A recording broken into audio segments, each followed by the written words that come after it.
Welcome to Turkey Newswatch. Me and Erkin, we have been writing about the Turkish news every week for a year or so. The writing part has been done by Erkin Erguney, which is my counterpart in this podcast and video show. And Hi, I am guys. Sarp Diyar. I have been turning the Turkish newsletters into podcast version and videos for YouTube. And we decided to make this available in English. Erkin, why don't you walk us through what we will discuss today?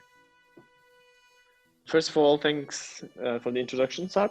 By the way, my counterpart is Sarp Diyar, who has been working very relentlessly on making this available for the general public, working on the outreach project. First of all, let me talk a little bit about how we started, why we started, and what we have been doing. The project initially was a project for me to keep up with Turkish news, news in Turkey at least. I have been living abroad for a while. Back then, at least I was before the coronavirus. And I wanted to keep up with what was happening in Turkey. So I started reviewing the news, etc., and writing little commentaries. And this quickly turned into a weekly newsletter in which I mostly about economics and foreign policy and foreign news. And I commented on these news in Turkish. And this has been done by us for the last year or so. It has been very fulfilling to see because it kind of branches out as a tree and you comment on it, you see it, you have to write something about it every week and you see the trajectory moving towards what you have been saying or what mistakes you have been doing, in what parts you strayed off the reasonable path, or sometimes policymakers strayed off the reasonable path. That's also a matter of discussion. Mm-hmm. So we have been doing this. The name in Turkish is Son Havadis. That means the latest news or so, but in a little bit of traditional way. That's basically it. We always wanted to make this available in English. We were too lazy to translate it or rewrite it. So Sarp and I decided to make this at least a little easier for us because we will be talking, because we are also friends and we already spent time talking. This can also become the socializing for us. And that's basically it about the whole newsletter. Mm-hmm. So today we'll be talking mostly about, I think, the Aegean Sea, the Mediterranean dispute, a little bit about Turkish economics, and what else is that, right? Sorry? Well, there is also one in the Gulf countries and how. Gulf countries are trying to take over the Turkish role as the definitive U.S. ally in the Middle Eastern regions. Right. So would you like to start with the questions or? Yes, our first and probably the most important topic is the Turkish position on the Eastern Mediterranean. From what I understood, Erkin, your argument is that Turkey actually managed to score a soft power victory by using what is called the Sevilla map. And now a certain period of de-escalation is happening, and that Turkey may actually realize its blue homeland. Blue homeland project. But let's start from the beginning for all our foreign audience. What is going on in East Mediterranean? Very short introduction. All right. So what's basically been happening in Eastern Mediterranean is basically you can see in two ways. One is a natural resources grab from Turkey's side, and another, a continental shelf problem, which is much more legal and much more historical problem for Turkey. The first part is that people discovered some natural gas resources in the Eastern Mediterranean, basically just below the island of Cyprus. And this is normally, according to international law, UNCLOS, which is not signed by Turkey, not a Turkish territory, not in Turkish maritime borders. But Turkey wants to, of course, get a share of the energy resources, but it cannot legally do so. So it has been doing some, maybe we cannot call it illegal, maybe extra legal. You can call it however you like. It's also a political discussion. Mm-hmm. So basically, that is the part from the natural resources side. The side on continental shelf is much more historical, and I think much harder to solve. Is that there is an agreement called UNCLOS, signed by many nations with the UN, with the guidance of UN, and it dictates that islands have a continental shelf of their own. But this makes it tricky in the Aegean Sea, because the Aegean Sea has it's basically like an archipelago of islands. There are a lot of islands, and most of them belong to Greece. And for example, the closest one, Mace Island, is only 2 kilometers away from Turkish mainland, and that restricts Turkey's maritime borders because it basically gives all of the agency to Greek maritime borders. Mm-hmm. So that's basically the problem at hand. And basically, there are two sides to the Eastern Mediterranean question. One is the continental shelf, mm-hmm. and the second is the natural resources. And most recently, this issue has been going on for a long while, at least the continental shelf issue. But with the discovery of natural gas, recently a state of heightened escalation was going on between Greece and Turkey. Of course, Greece is being supported by EU to some extent. France has been involved, at least vocally. So what would you say the most recent escalation was about? Or is there anything more specific to the issue than what you just said? I think there is also, apart from the natural resources and the quite tangible side of the question, which is natural resources and who gets them and who gets the profit of them, there's also a bigger picture that at hand. There's also a regional power question at play, because as US has been pulling away from many of its foreign obligations, that is to say, US has been giving up on its presence in the Middle East, in Eastern Mediterranean as the hegemon or the arbitrator. These local powers like Turkey, like maybe Egypt, like maybe France, have been acting up, also Saudi Arabia, acting up to fill up the vacuum left behind. Mm-hmm. So that's why I think France has been involved in the whole affair, because it does not have any tangible profit or interest in the Eastern Mediterranean question, apart from some French companies taking some concessions mm-hmm. in this Cyprus oil fields, natural gas fields. Sorry. So this is also a question that will shape, I think, the next 10, 20 years or so as local powers. So if Turkey can dictate its goals, its objectives, it can also come closer to becoming more of a local power, a regional power. It has tried this in Syria, failed to do so. It has been trying in Libya. We are watching it with really close attention. It seems I have an inclination to believe that the Libyan affair can be a success for Turkey, and Turkey has already shown some successes in Libya. But yeah, there's a bigger question of who gets to be the regional power that will be deciding mm-hmm. matters in the Eastern Mediterranean after the US left its position as a dominant power. Mm-hmm. Furthermore, from what I see, Erdogan is also in need of some successes to shore up its domestic support, with the Turkish economy is waning. Would you say that this is also one of the reasons why the debate has been escalated to a much more hostile level, at least? Oh yes, absolutely. So the thing about the oil fields over the natural gas fields, over in the Cyprus Cypriot waters, is that we do not know for certain if it's going to be commercially viable. So there were some news that some natural resource extraction companies like Exxon or Total have been pulling off from the deals because it is not commercially viable to mm-hmm. drill these natural gas fields. Mm-hmm. So it is not very certain that if this will be a commercially viable project. But then also we have this tendency with Turkish policymakers, if they want to get something done quickly and effectively, as efficiently as possible, they do it without the attention of the media. You don't, for example, with the Libyan affair, Turkish population, Turkish public did not hear much about it and still do not know for sure what we are doing precisely, what Turkey has been doing precisely in Libya. But now, all you can see in the media outlets in Turkey is this Eastern Mediterranean issue, because it will be a big gain for Turkish government, especially for Erdogan's government, that they will show everyone in Turkey that we have been solving a big problem, because Turkey is an energy deficient country. We do not have any natural resources, any significant natural resources. And actually, in natural gas, Turkey is 99% dependent on foreign markets. So we do not have any natural gas whatsoever, but we have been using it around, I think the electricity production of Turkey is produced by almost 35% of it comes from natural gas.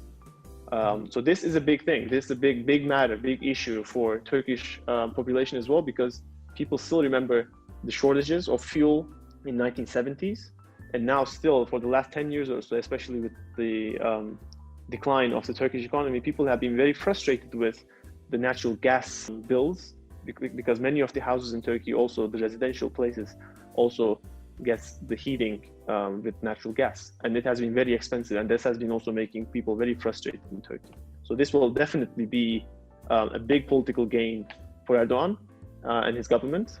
And I think that is also a reason why Europe and France have also been pushing so hard, because, you know, the friction between European leaders and Erdogan. And to tie this into what you've written, you said that Turkey has used what is called a Sevilla map in order to push for a soft power victory, especially in the eyes of the US, by basically pointing out to how unfair this way of the Sevilla map's way of treating Turkey. Why don't you give us some background on what Sevilla map is, and can move further by talking about what you think is like some sort of like a soft power victory? Yeah, right. So Sevilla map is a map produced by some academics in Sevilla University. This is not an official EU document. They have basically made the research and draw a map on what they have seen as the legal base of this maritime agreements. And it shows that Turkey has been restrained to a very small continental shelf along its borders. And Turkey has been very vocal in its theses, that saying, for example, they had a map produced showing if UK would be showing the same, giving the same claims as Greece has been doing, at least logically, its maritime, its continental shelf should reach all the way to Argentina because of the islands. And Turkey has having some sort of a deficiency with public outreach. It has, in my opinion, it had some positions, at least especially in Syria and Libya, that would make Turkey a very natural ally for European and Western powers. But Turkey has been very deficient on showing that actually these theses are at play, and like convincing the European, at least Western public sphere, because also there are a lot of people in Europe and US that believe Turkey is a dictatorship or of some kind, which they have some points in that. But with the Sevilla map, they have been also kind of proving to me, at least now, we don't have much data yet. I think it's a matter of further discussion, and we will learn as we go in the process. But I think Turkey has been achieving some sort of public outreach that was not possessed before, especially with TRT World and TRT local language services like TRT Deutsch and TRT Russian, etc. Just as an extension from that, I have been thinking that Turkey was lacking in soft power initiatives for a while now. Do you think initiatives such as TRT World, and especially, as you said, the localized languages, do you think they can have the same level of influence, for instance, Al Jazeera has or RT has? Or do you think this is just a vain attempt of copying a successful model? Well, yeah, that is a big question.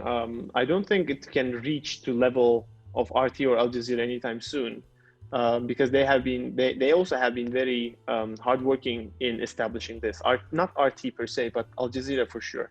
And Turkey's position at the moment, at least from the people around, like people who are supposed to get these news from TRT. TRT, by the way, is a state broadcaster of Turkish government. At least from the angle of these people. So, for example, if you're a German person and you're watching the TRT Deutsch, you're most likely to be very skeptical of what they're saying. At least that is probably what the ordinary person in, for example, Germany will be like. So, at first, they have to establish some sort of a base of objectivity. I think they are working hard to do this, because in TRT World, I have been seeing some English broadcasts talking much more freer than the ones in Turkish TV shows. They can talk about like if Erdogan's policies are bad, etc. But also we should not forget that these kind of news that TRT will most likely produce already have an audience, especially in the Arab world, because of the Arab Spring that Turkey supported, and in many countries it failed, especially also like in Syria, in Libya, etc. These people did not disappear, even though the regimes did not change, even though there was coups, etc. Assad remained in power. These people, the people who were in opposition, did not change, and they are espousing the same kind of opinions as Turkish government does. So I think in the beginning it will be, for example, TRT Arabic. I think it has the potential to get more successful, become successful much faster than the other outlets. But also, yeah, for example, the same case applies to TRT Russia, because Russia also has a Muslim minority, which will, I think, be much more inclined to get aligned with Turkish broadcasters' views. So it can become, I think, in the short run, a soft power hub for Muslims around the world, especially the ones that are much closer to soft Muslim democracy of some kind. But yeah, it still has a long way to become something, anything similar to Al Jazeera, I think. All right, let's move on to our second big topic, which is, as you dubbed it, tango in the Middle East. You basically touched upon a bunch of different issues there. I think the biggest takeaway for at least the Turkish audience, or the audience who's interested in Turkey, was that the Sheikh of Abu Dhabi, bin Zayed, was trying to contact or convince US to get them to move Incirlik US base on Turkey to Abu Dhabi. And you talked in detail about how Israel is normalizing their foreign relations with a bunch of Gulf countries. Yeah, right. So, okay. The first thing is that there's a US Army base in Incirlik in Turkey, in southern Turkey. It has been there since the Soviet Union times. I think it has been established in 1965 or something. And it has some fighter jets, even some nuclear bombs. Yeah, the base that triggered the Cuban Missile Crisis. Exactly. So yeah, there's a US Army base there. It's one of the most important in the Middle East. There was some news this week that Sheikh of Abu Dhabi from United Arab Emirates has been trying to convince US government to move it to Abu Dhabi. So this is a big thing. It definitely should hold some truth in it. There should be, if there are no talks about this whatsoever, it would not end up in the news. But this shouldn't show us that US is intent on taking away the Incirlik base from Turkey. This is a big decision, and I think it would essentially mean that Turkey is out of NATO and is out of the alliance. They are basically realigning the countries in the Middle East. So this is not a decision that could be taken lightly by the US, and I think most likely they would wait until they reach to a certain conclusion, because I think still Turkey holds a lot of potential to stay in the NATO. And I think American policymakers are also aware of this, because Turkey, as I said, especially Syria and Libya, have been at odds with Russia, even though it has been cooperating from time to time. So it makes Turkey a natural ally, a potential natural ally in the new forming regional relations. But if we come to another interesting point on why would United Arab Emirates would step up for such a task, that is something quite interesting. So these countries like United Arab Emirates, Bahrain, Oman, and Kuwait, etc., they are very small emirates. They have a lot of revenue from petroleum and natural resources. So they can actually subsidize their citizens' happiness by keeping the tax rates low, giving them a lot of subsidized things, etc. So they can keep them happy. So this is not a model that you can do in a big country, in a normally populated country like Turkey or Egypt, Syria, etc. So this is why I think these countries can both normalize relations with Israel and also both invite US bases to their countries. Because I think if they would do this in Saudi Arabia, for example, by the way, Saudi Arabia can be an outlier in this, because MBS, Mohammed bin Salman, is an outlier in his way of doing politics. But for example, you cannot do this in countries like Iraq, because there will be big frustrations, and I think the governments would not be able to handle it when they see a country that they were instructed to hate, that they remember the wars fought, etc., and they are normalizing relations with them. This is not something that could easily be done. And I think they would also not do this because the opposition that I was talking about before in the Arab Spring did not disappear. They're just basically, they're keeping silent. And if they do this, if they normalize in these relations with Israel, that would also give them an upper hand. They will think, okay, yeah, that's what we were telling all along, and Turkey was right. That was their intention. Our opposition is justified because that was their position. And about Israel, if you come to that one, I think normalizing relations with Israel among these countries is also related very much to Turkey, because Turkey has been asserting itself in the region for a while now. And Iran has been doing this for time immemorial, but situation with Iran hasn't changed much. Actually, they're having much more problems economically and politically, etc. So they've actually been a little laid back. Now the difference, why are they doing this now? I think the difference lies in Turkey's position, because Turkey is trying to assert its power more and more in the Middle East, at least in the Levant region. And I think this is an attempt by the Gulf states, which are none of them are democracies, to stop this influence coming from Turkey. From what I understood, they're basically appealing to US to shift its own power from Turkey towards the Gulf states / Israeli, I wouldn't say coalition, but relations. I think one more important thing is that right now Erdogan's government, as far as I know, is taking a lot of assistance from China. And would US consider this as a way of thinking that Turkey is shifting away from their sphere of influence? What sort of assistance are we talking about with China? Monetary. Well, with monetary assistance, it is not very clear. So there was basically one incident, one piece of news coming from Bloomberg that China made a swap agreement with Turkish government totaling $1 billion right after 2018 elections, I think, or right before, something like that. But this was never been proven, etc. But this was the only instance. And actually, the relations with China are mostly sour at best. But now, since Turkey needs hard currency reserves and China possesses a lot of that, there might be some things that we do not know. And I don't think anyone could know apart from the Turkish policymakers. So yeah, I would rather not touch upon that, because that would be mere speculation. But coming to the point that you were making about the relationship between Israel and the Arab countries, I don't think this can make a lasting impact, because Israel is a rational country in its foreign policy, as far as I can see. And for example, this week, Israeli government was objecting to the US giving equally competent weapons and arms to Arab countries, saying the US should uphold its decision to always keep Israeli army more technologically superior than the Arab ones. So I think this shows some sort of keeping one foot back at the back. This shows some sort of reluctance on the side of Israel. And I think Arab countries also would not really come close to this, because even though their interests intersect at this point, the public views in both countries are not very, they cannot come very close, as far as I can see. So this, I think, will be some sort of initiative that is trying to give some sort of a threat towards Turkey, like, look, we can form alliances against you like this, and this is actually a very holding, very, very heavy sort of a threat, because Turkey has never been lonelier on the international arena.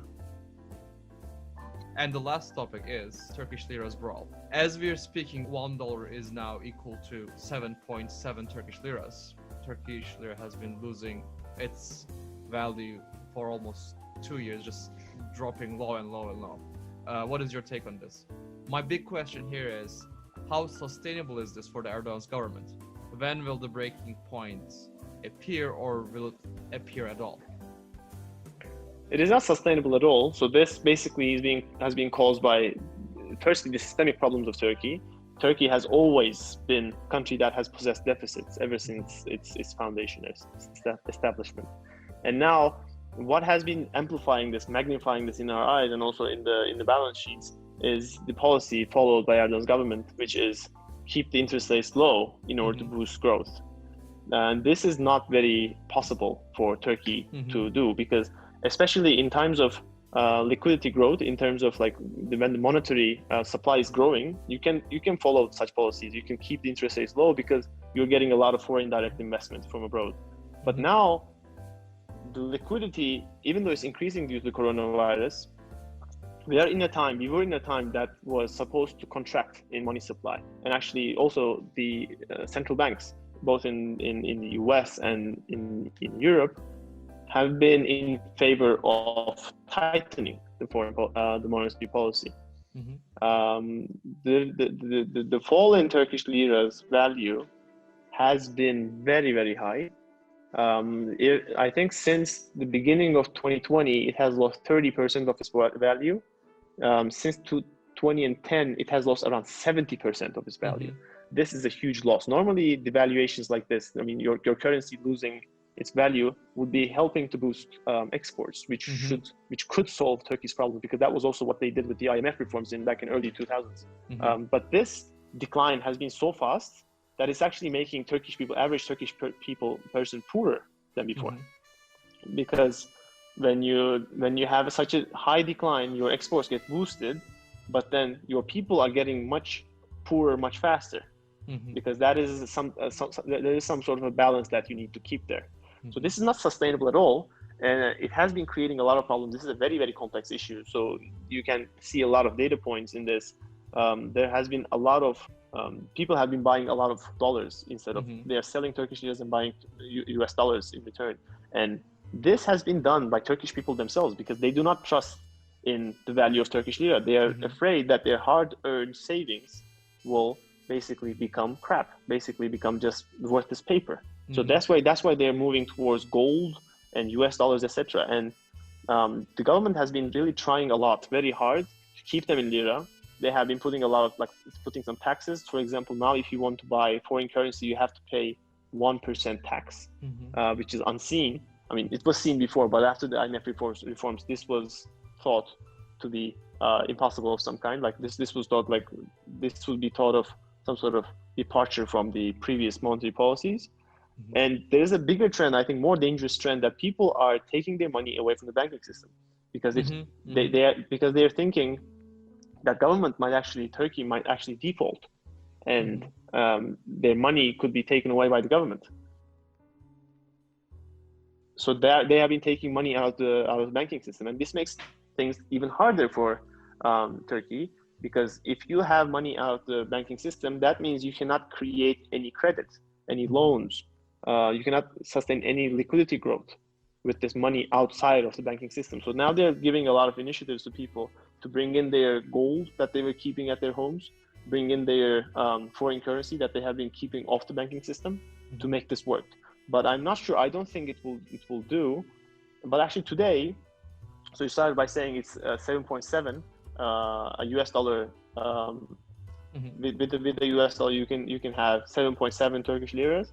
Today they had an interest rate hike, which they have been staying away from before, and it's 200 basis points. That means 2% increase, which is a sign for the better. I'm hoping this would mark a shift in thinking away from this like low interest rates policy, because Turkey does not need this. There's nothing that it would need least from this. But I do not think it's going to form a departure from the monetary policy thinking espoused by Erdogan's government. I think this is just to show a little bit to the foreign markets, to the international markets, that they understand what is the problem. But I don't think they do. Actually, of course they do understand, but there's also other things like unemployment and growth that you need to think about. And I think that's what their priority is at. So I think this will only be a temporary change, and I think they will try to suppress the interest rates as low as possible. Do you think that the Turkish government has finally had enough and started to increase their interest rates, or do you think this is a temporary measure, just like the ones we saw previously? Well, I think it's a temporary measure, but this would not go far from speculation. But I think, as far as I can see, there are big problems for Erdogan's government. So there's a really high unemployment rate. The growth is stalling, especially due to coronavirus, but also due to systemic problems and the economic problems we were having before in Turkey. So now what they should do, what they would want to do, if I were a policymaker, what I would want to do would be to boost employment, would be to create employment for people so that they would be content. At least they would have a job that they can feed their families with. And also sustaining growth would also keep existing workers happy, because their wages will also grow. But then there's a balance in here. If you have such long open positions in terms of foreign currency, you have to keep a balance. You have to sacrifice some of the growth, some of the employment that you will get. And what Erdogan's government has been doing, they have been very uncompromising about their position. They want to keep the growth in, but Turkey does not have the means to do this. Turkey does not have enough foreign currency users. Turkey does not have enough exports to gain hard currency. So that is the thing that they cannot let loose, because that would also translate into less votes. Because if there will be higher employment, people will be unhappy, and they will be less likely to vote for Erdogan. So I don't think this will be a permanent change, permanent shift. I think this will be a temporary shift, but I'm hoping that it's going to be a permanent shift in monetary thinking. Lastly, the Turkish currency lost a whole bunch of its values, but still Turkish exports does not seem competitive, at least in the sense that it doesn't fix the deficit of Turkey. Do you think there is a much bigger underlying reason that Turkish exports are uncompetitive, or do you think it's just due to coronavirus? Well, they're of course, like, all of them have some sort of effect in it. So we are in a time where global demand is also been contracting, and to be honest, after these devaluations in value, Turkish current account deficit has been decreasing. So that means our imports are getting a little slightly upper hand in contrast to imports. But this is mostly due to the contraction of imports, because when your currency loses 30% of its value in 9 months, that means imports are getting much more expensive. So people cannot actually afford to buy the imported stuff. When you look at electronics prices in Turkey, when you look at anything that is produced outside Turkey, even some sort of like foodstuffs, they are very expensive. So this also contracts the import capability of Turkey. But the exports are not growing as fast. So there is also the reason. One of the reasons is the coronavirus demand contraction, and the second is that Turkey failed to upgrade its industrial base. We still do not have a lot of high value added products that we can export. So we are still really dependent on agricultural exports, for example. So these are the two big problems I think that we're facing at the moment. Even though this will be a very good time for exporters. After devaluation of the currency, because anything they produce in here without changing much of their domestic expenditures, it will be much cheaper compared to European markets, because we are devaluing our money basically. But then, when you have such conditions, if this will be happening in the time of growth in global markets, then this could actually work. This could actually work in favor of the export industry, and export industry could actually grow significantly at least. But now we have a contraction in global demand, and even if we don't have these demand contraction, Turkey's value-added exports are low, basically. We are exporting much more lower value-added products like agriculture produce, low to mid technology products. So that is one of the biggest problems. That answers my question. And that's all from Turkey Watch this week. Thank you, Erkin. Thanks a lot for the questions, Sarp. And I would also like to add, we would be really glad if you could give feedback on how you find the episode, the concept, etc. We have been doing this in Turkish for a while now, and we understand our audience, I think. At least I hope so. But for the English-speaking audience, we're not very sure what you guys would think. So let us know. We will be providing some links for your feedback, and please let us know. Do let us know of what you think. If it's positive, it's negative. If you find it shit, if you find it a little found gem on the internet, we'll be very, very, very delighted to hear any and all of these comments. Thanks a lot for listening. See you next week. Okay. See you next week.